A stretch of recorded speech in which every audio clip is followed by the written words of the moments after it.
Hi, everyone. Pastor Galen, lead pastor at Cheyenne Hills Church. Thank you so much for joining us on this podcast. We hope that these podcasts will be a real encouragement to you on your spiritual journey. You can also connect with Cheyenne Hills at CheyenneHills.org. Hope you enjoy the program. We are across the street and around the world, Cheyenne Hills. Well, hello, everybody, and welcome to the podcast. And Nathan, it's summertime. It's beautiful out, and I don't know. I'm welcoming the rain and everything. Yeah, well, you say it's summer. Yesterday we were walking around and it was raining so much it felt like fall. And we it's had great. So at my house we had some hail. So when we came back, we went to see the kids, grandkids. Came back and it looked like snow was all over the ground. So we've had. Yeah, a little bit of maybe a bumpy start, but man, it's green and beautiful here in Wyoming. It looks like Ireland out there if you drive. It really does. I've never been to Ireland, but how I perceive Ireland in my brain. Well, and all the natives tell me this is the most rain they've ever seen, the greenest they've ever seen it. So they've been around Wyoming a long time. Well, speaking of Wyoming and the West, you had an interesting weekend down in Colorado.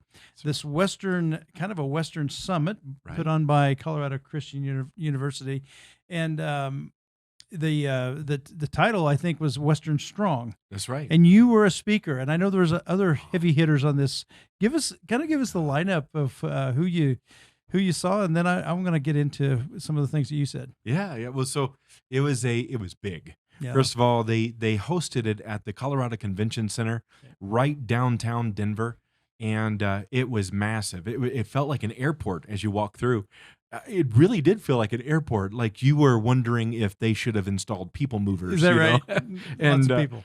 There were these limousine-style golf carts going back and forth trying to carry people around. It was huge, and what a joy! Yeah. It was Friday and Saturday, and Colorado Christian University has something there called the Centennial Institute, and so they talk about one of their previous presidents had been a senator for many years from Colorado, a very strong conservative.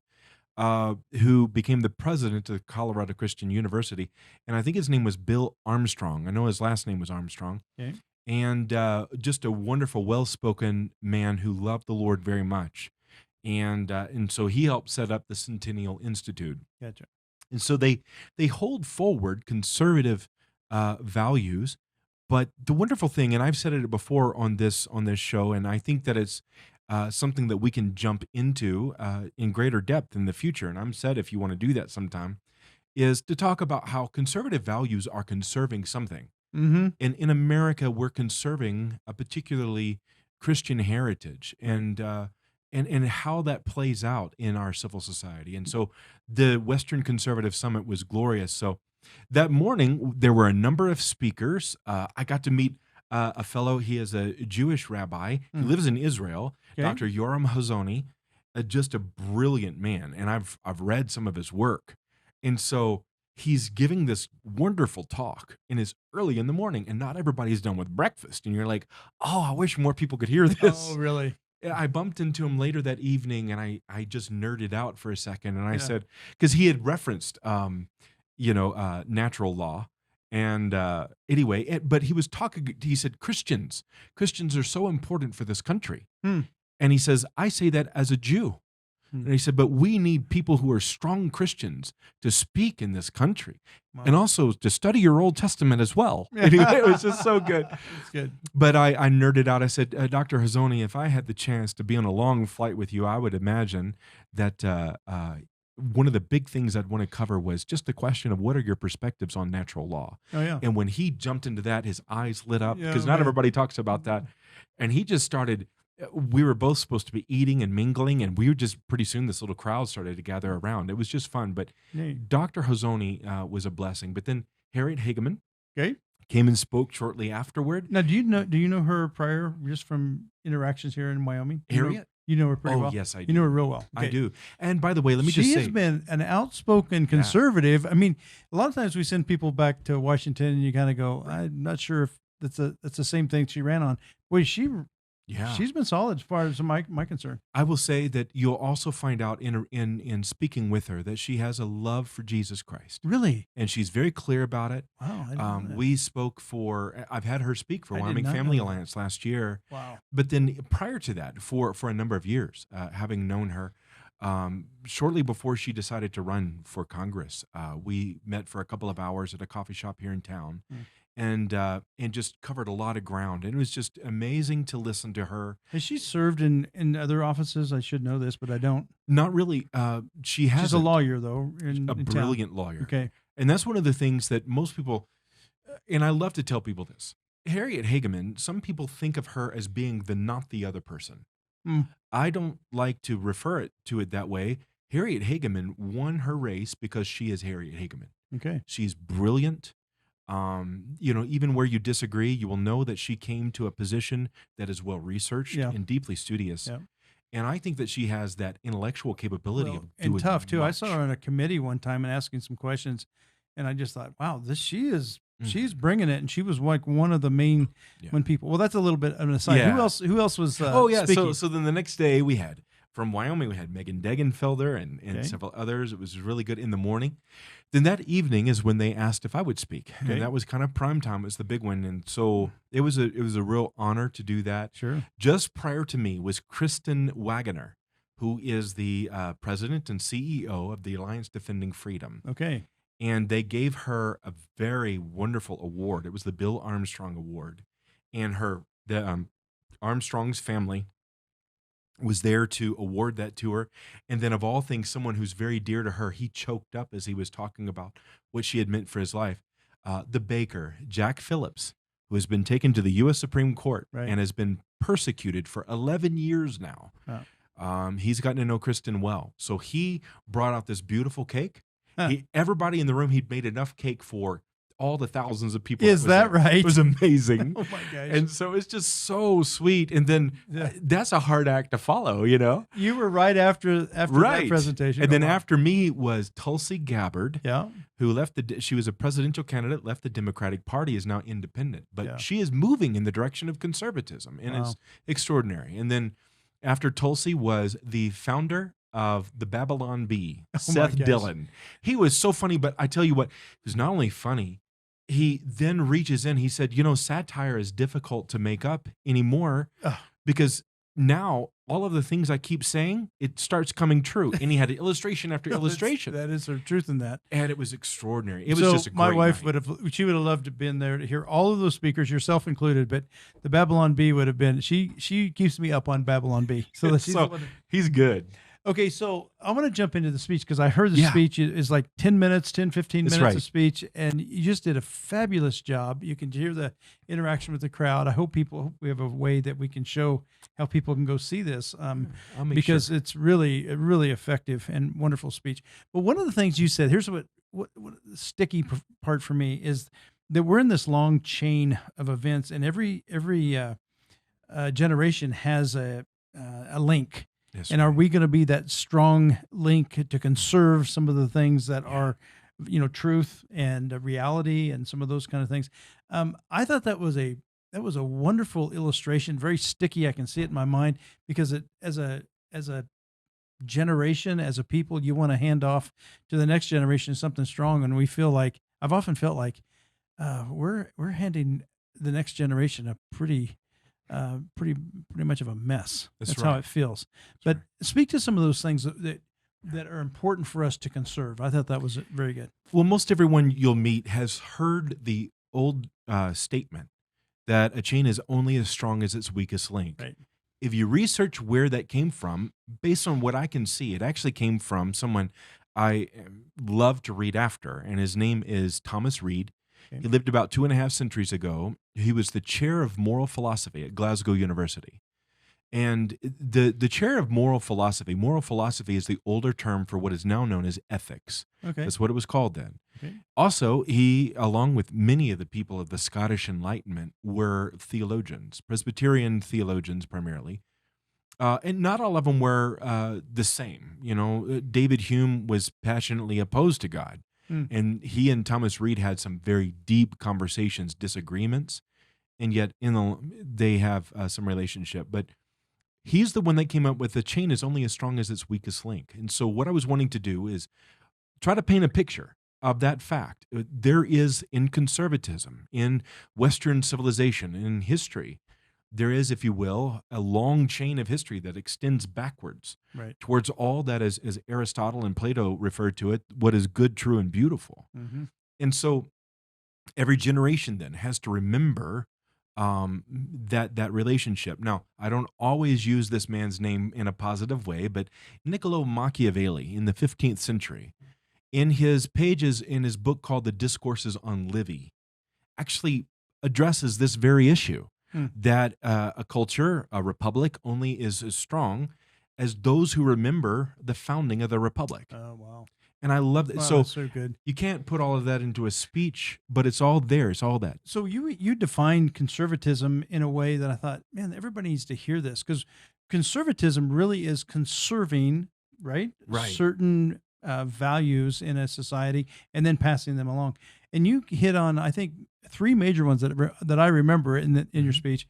Can you kind of refresh that part of it? Because I thought that was excellent. We have to know And what even we're the conserving. definition of conservative. And, Yeah, absolutely. And so a conservative is an individual who understands that they are conserving something from one generation to the next. And the question is, what are they conserving? In America, we know what that is. I mean, it's spelled out in our founding document. Yeah. And it says life, liberty, and the pursuit of happiness. Okay. And so what I wanted to bring up in that talk was that everyone deserves the right to life. It is a right to life, in or out of the womb. Right. And then secondly, when we talk about life and then liberty, the greatest assault on the principles of liberty that we have seen in America has happened when you find someone like a baker who is taken over and over and over again and told by the government of Colorado that he will cease and desist. He will bow before their will. He has no more freedom of the mind, not if he wants to sell cakes in Colorado. So we have life, liberty, and then the pursuit of happiness. It is really, when you look at that, that is a term of art that talks about what it means to live in a free way. That is, according to John Locke, the ability to own property. But that owning of property has to do with you as an individual or as a member of a family. And so what I tied that third element to was family. We will be Western strong. We will be American strong if we are family strong. Right. And so all of those things tying together, that is kind of that heart of conservatism. And I brought with us today, I don't always bring in props, but I read this book years ago. It's called The Conservative Mind by Russell Kirk. Okay. He was a brilliant gentleman. Russell Kirk laid out 10 basic principles of conservatism. And in that, it's interesting, he does tie conservatism to a belief in God. You Okay. cannot truly know what you're conserving unless you understand in Western civilization and everything else that all of this comes from an understanding that natural law, natural rights come from God first. Right. Secondly, And our founders believe that. absolutely. Yeah. And I'll get into some of that a little bit because I think it's important for us to know why we talk about these things. Secondly, when we talk about this is Dr. Hadley Arquez. Dr. Arquez has taught for 4 decades at Amherst College, an Ivy League school, and he's become a friend. I've listened to his lectures years ago, and then I met him not too long ago in South Carolina. Okay. And I said, I didn't know for sure. I was just looking at his hair. It looks like a combed version of Albert Einstein. Okay. You know? All right. And he's a little short Jewish man. Okay. And his Judaism is something that helped develop his thinking. But he became a Christian many years ago. And so, but he wrote a book, and he actually, for years, has published in something called First Things. He founded a magazine called First Things and an institute called the James Madison Institute. And that's because there's a long reason for that. But anyway, he published a book recently called Mere Natural Law, and it's originalism and the anchoring truths of the Constitution. Okay. Well, the first thing he does is he talks about where natural law comes from, the basis of conservatism, and I love it. The first thing he does is he takes us to Montesquieu in the spirit of the laws. Do you mind if I read just two things? Yeah, sure. Little nerd moment here. Yeah. No, that's it. This is from Montesquieu.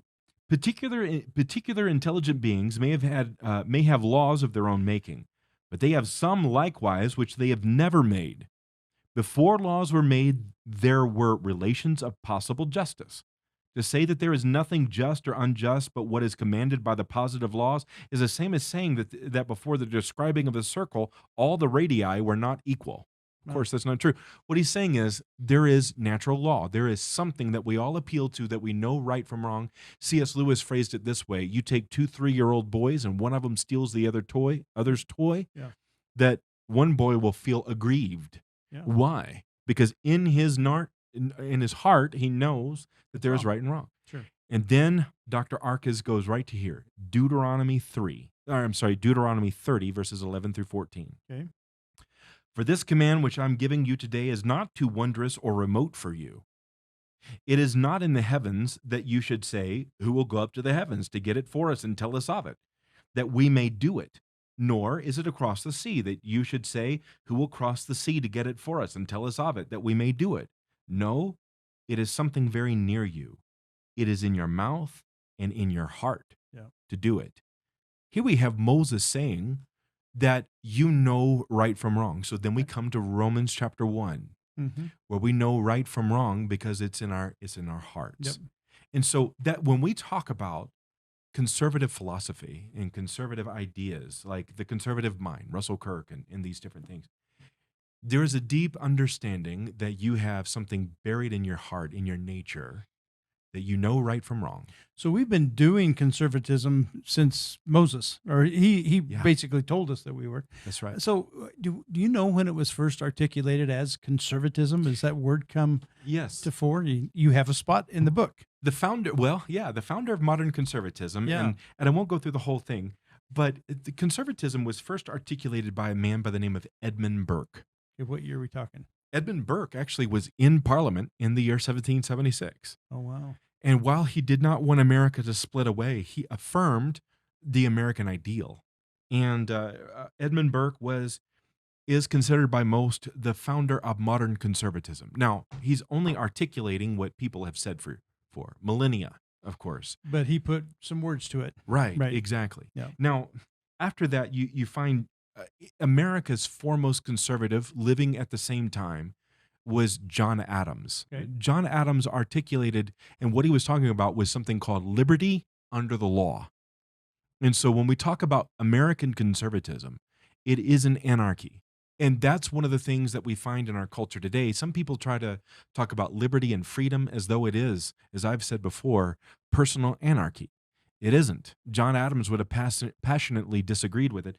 He called it liberty under the law. Okay. And then you have a number of Southern conservatives, Northern conservatives, and we get to Alexis de Tocqueville, the Frenchman who came and looked at America. Yep. And so we're looking at, and I can't go through the whole thing, but because there's so many. So really, that things. whole book is really saying this is where conservatism, not where it had its genesis, but where it got really articulated Right. and expelled out. This book alone, The Conservative Mind by Russell Kirk, has a story of its own. In 1951, Russell Kirk was a book published. It wasn't Russell Kirk. It was 1951 was when the book God and Man at Yale by William F. Buckley was published. Oh, Now, yeah. he had just graduated from Yale University. And he was pointing out that the great institutions had already begun to abandon their purpose for being. And he showed a lot of concern. That became a New York Times bestseller. And for the first time, someone was in an intellectual way in the modern era really reasserting what does it mean to be American and want to conserve the American dream, the American promise, if you will. 1953, 2 years later, is when the conservative mind came forward. Okay. And Russell Kirk became kind of the intellectual guiding light, along with Buckley, of American conservatism. Now, around the same time, there were two different groups that also were trying to glom onto the phrase conservatism that had a very different vision than what classic conservatives believe. One of them was Ayn Rand, Oh, yeah. and she had what was called objectivism, libertarianism. Mm-hmm. And then you have another group called the John Birch Society. And the John Birch Society actually had become quite scary, if you will. They were calling things like Eisenhower, accusing him of being communist and a lot of different things. And so what they were seizing on was the McCarthyism and trying to add more to it. And really what they were trying to do is whip up this fervor. And so finally, Buckley and Kirk and others decided we need to counter all of that. And articulate real conservatism. Real conservatism. Got it. And that's where they Yeah, founded great. something called National Review. Just real quick, Yeah. I want to talk about more about your speech. But there's can you articulate the liberal, because a liberal mindset is different today than it was back in Yeah. the 50s also. Yeah. What were they pushing back against in liberalism in that particular day? Because today liberalism has a progressive Right. kind of bent to it as well. Liberalism was more on, I don't know, just kind of, I thought even free speech. They were defenders of free speech at one Absolutely. point. So articulate that a little bit. And where Well, that's originally gone. the name liberal, to be called a liberal, was what every American would be called. You and I, in a technical sense, if we were in Europe, would be liberal. Okay. Because the word liberal literally meant that we do believe in a kind of liberal understanding of government, that it should not be under a king. Okay. So when we go back to the Congress of Vienna, about 1815, a liberal society was a society that didn't have a king. And so European liberalism is what we call American conservatism. Okay. And that's why sometimes these terms are so It- confusing. They are confusing. Yes. Right. And so what is called liberalism today in America originally was called progressivism. We see the rise of it in the 1880s, 1890s, and you really see it reach a new altitude under Woodrow Wilson. Yep. Woodrow Wilson probably deserves the title of the godfather of all that is bad in American politics. He's Yeah. much worse than most people realize, Woodrow Wilson. And so in for instance, Was he communist, Marxist, in that era of that Yeah, that's genre? right. Right. And so while he would not have been, of course, the Russian Revolution hadn't occurred yet. Mm. He would have been Marxist, if you will, is socialist, more specifically. Okay. Yeah. So there's a lot of terms that many of them lead to the same conclusion, Yeah. but he would have believed in a number of socialist ideas. So when you take, in 1913, America adopted basically in some variation, 8 of the 10 points of what was the Communist Manifesto. Yeah. So we have the industrialization of the rails. We have the centralization of currency. That's Yeah. when the Federal Reserve was founded. Yeah. We have a number of things happen under Woodrow Wilson. Yeah. And so that at the time was known as progressivism. Well, by the 1920s, progressivism was understood to be so dangerous, so scary, so bad that the term progressivist meant that if you ever ran by that, you would not get elected anymore. Because that was equal to Marxist? Essentially. For sure. Yeah. For sure, socialist. Exactly. Got So people began to adopt this otherwise good term, liberal, to explain. Now, they had a whole different understanding of what that meant. And so the term liberal was the new stand-in, if you will, for the older term progressivist. Interestingly, in the culture That today, helps. you'll find a lot more people use the word progressivist, not knowing that many years ago it was highly discredited. Yeah. Because it was Marxist. But we find Marxists who are willing to say that they're Marxist today, like Alexandria Ocasio-Cortez, who come from a socialist Marxist background Yeah. and like the term progressivist now. Mm-hmm. And it is It's an a accurate term. badge of honor for some now. Yeah. No, that's really good. I appreciate that, because those are terms that have had different meanings attached to them, especially that liberal meaning, and that's really helpful. Well, Nathan, I want to talk to you more, but we've kind of run out of time. What I want to talk about next time is that you talked about the focus of the family and how really that nuclear family and the expansion of that with making Wyoming strong and Western states and that family kind of atmosphere. That's really a key, Absolutely. I think, to maybe of a conservatism and conserving some of our values. So next time we talk, I want to start there with the family. That's great. In the meantime, thank you so much for being here, and we want to encourage you to be strong and very courageous. God bless you all.